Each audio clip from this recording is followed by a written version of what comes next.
Hello, music fans. This is my top 10 debut albums of 2023. I was really excited to hear so many great brand new artists putting out their very first albums in 2023.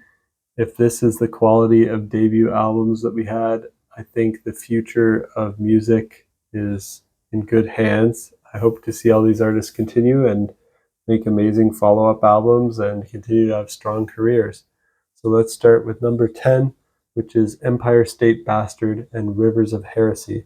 Now this is kind of progressive metalcore with hardcore, grindcore, sludge, and thrash metal influences.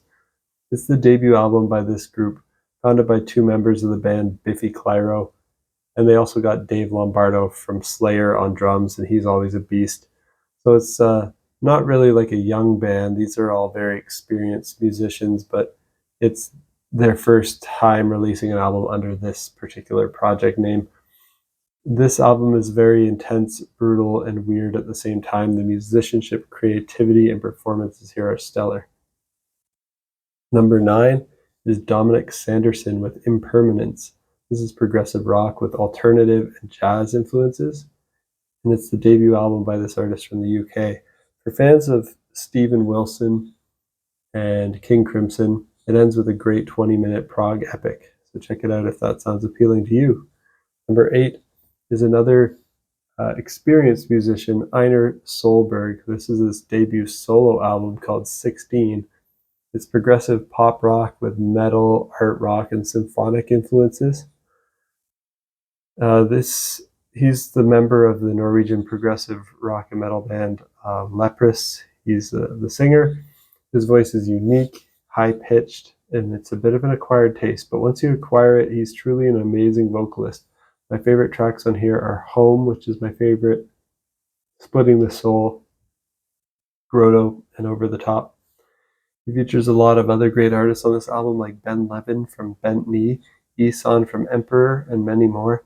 He's got real string instruments on the album rather than samples, which I enjoy. A lot of his songs are slow burns that explode into powerful climaxes.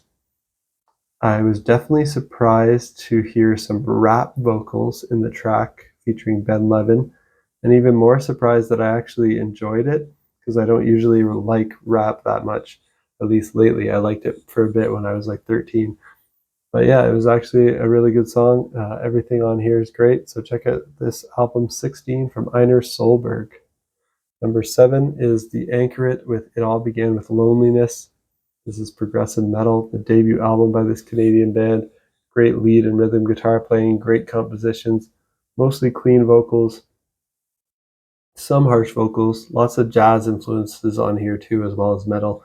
Take the guitar wizardry of Protest the Hero, the compositional strength of Haken, and the dynamic range of Opeth, and smash them together with some jazz fusion, and then you get this album, It All Began With Loneliness by The Anchoret.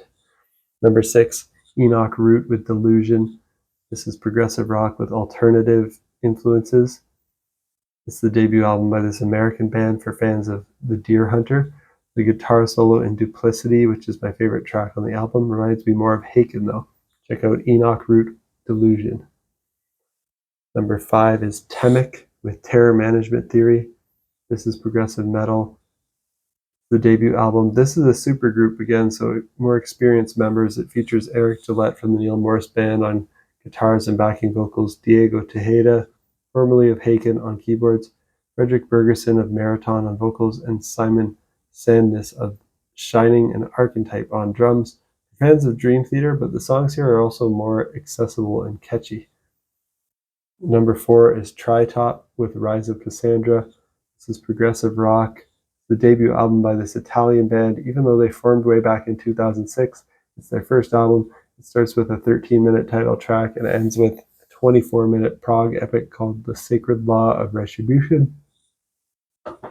This has some moments that almost sound like Gentle Giant, and a part that sounds freakishly similar to the end of Octavarium by Dream Theater at the end of their 24-minute epic. But if you're a fan of Spock's Beard, Transatlantic, and Dream Theater, you're going to like this Tri-Top Rise of Cassandra. Number 3 is Press to Enter with From Mirror to Road. This is progressive metal. It's the debut album by this Danish band. Great female clean vocals throughout the whole album. No harsh vocals on here. The vocals are very catchy. They sound like pop vocals, but the instruments behind them are complex with time signature changes for fans of Dream Theater, Haken, Intervals, and Animals as leaders. There's lots of great guitar leads, djent rhythms.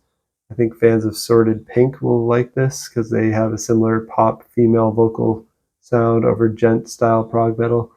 I think they get some inspiration from techniques from Tosin Abasi from Animals as Leaders. I heard some of his double thumb picking style and a lot of his types of chords and harmonies that he uses in Animals as Leaders here. Number 2 is Oist with The Approbation.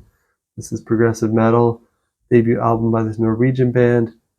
The Pale Moon sounds kind of like Opeth around Blackwater Park time, except with a bigger focus on the softer parts and the clean vocals. There were some growls right near the end of the song. Most of the album sounds like a mix of Porcupine Tree and Opeth. The last song is a long prog epic that has some parts that remind me of King Crimson.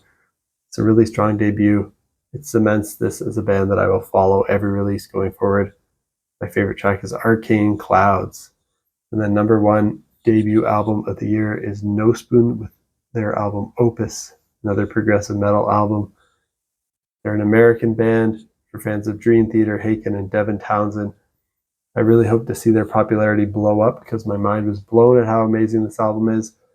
This album features a 15-minute epic song called Within the Realm of Possibility. Just great. It's also a concept album. It's basically this decade's version of Dream Theater Scenes from a Memory and Haken's Aquarius. So check out No Spoon and Opus if that sounds appealing to you. And that's it for my 10 favorite debut albums of 2023. Let me know what yours are down below, and what do you think of the albums on this list? Have you heard them all? If not, go and check them out and report back about which ones you like best. And until next time, peace out.